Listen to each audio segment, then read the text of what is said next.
Morning mga ka-idol, ayan. Kasama ko po si Sir Tony. Magandang umaga po. Magandang umaga po. So, sa taga Nueva Ecija siya. So, ito po Sir Tony, yung lugar na to. Ito po, itong mountain na to is Nueva Ecija. Opo. And yan. Nueva Ecija po So, yan. itong dyan is Baler. Ito po, ang bundok ng Sierra Madre. Sierra Madre, Sa yeah. po ng Nueva Ecija yan. Nueva Ecija. Gabaldon, Nueva Ecija Sa po. saan si Baler? Ang Baler po sa kabila. Sa kabilang side Opo, si Baler. opo. And then, yung dito, Yan po, Nueva Ecija pa rin po Nueva yan. Ecija Gabaldon pa rin. Po yan, opo. And then sa likod Sa niyan, likod po niyan, Quezon Province na po. Aurora. Aurora, opo. Aurora, Dingalan Aurora. Tinggalan yan doon sa una. Ibuna, Umiray, Matawi. andyan So po. itong dito, ano to? Ito po, sa gawin na yan, Port Magsaysay po yan. Fourth Magsaysay. Opo.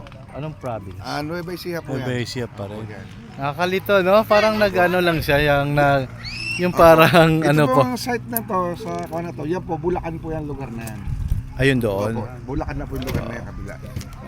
Ano lang, Yan po naka-confusing ang Angat lang. Dam sa gawin na yan. Maraming salamat po. Maganda yung Welcome yung po. mga cottages nyo, kaso na ano lang sa bagyong Opo, Enteng, yung diba? pong bagyong Enteng, yung pong malakas na ulan dyan sa bundok, Po. yung pong tubig dito na bumaba, biglang-bigla po, halos minuto at segundo lang. Ang bilis naman. Bumulong po tubig. Ang bilis. Opo, mabilis po. Kasi dito parang ano siya, so natabunan siya ng ano, bali bundok yung paligid niya. Opo, opo. Okay. Ito po yung Kalabasa, Gabaldon, Kalabasa. Kalabasa River. Ano ba to? Maraming kalabasa? Dahil Hindi po, kalabasa. yun po. Nagkataon Joke lang na ito po ang naging pangalan ng aming barangay. Okay. Kasunod po yung Barangay Ligaya. Oo. Gabaldon Nueva Ecija pa rin po ito. Okay. This peaceful naman po dito. Opo, wala pong problema ng kwan Pwede dito. mag-overnight. Papayan na natin sa mga turismo, yung mga kaibigan natin na pumupunta. Opo. Dito po nung summer dito, ang overnight po dito talagang kwan talaga. Halos gabi-gabi puno po itong lugar na ito. Gabi-gabi. Opo, gabi-gabi po. Yung Hindi po ba mayor siya naman- delikado yung mag-overflow yung ano, itong Dito river? po, Kasi ano pagkasama siya, po. yung current malakas. Pag po summer dito, ang ulan po rito, ayaw sa amin. Pag po ganito talagang tag-ulan dyan, saan bumibigay lang po yung ulan. Yung tubig. Pero pagka po summer, mahangin dito. Ang ganda. Picnic, Picnic, no? Opo, Maganda. talagang sa picnican po talaga. Yung pong tent dito, kung mahina ang kabit, lilipad. Talaga. Yung pong mga kubo na yan, kung hindi nakabaon yan, baka po lumipad yan sa hangin. Mm-mm. Lakas po ng amihan.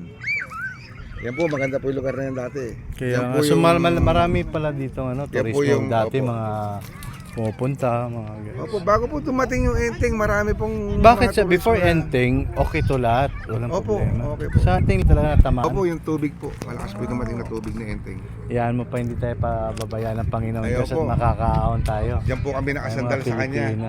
Opo. Tsaka maraming salamat po sa Welcome po, pag-interview. welcome po. God bless po. God Salamat. bless din po. Sige, thank you po.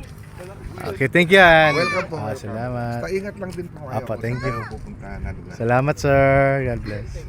Sige po. Yan si Sir po. Siya yung president po dito.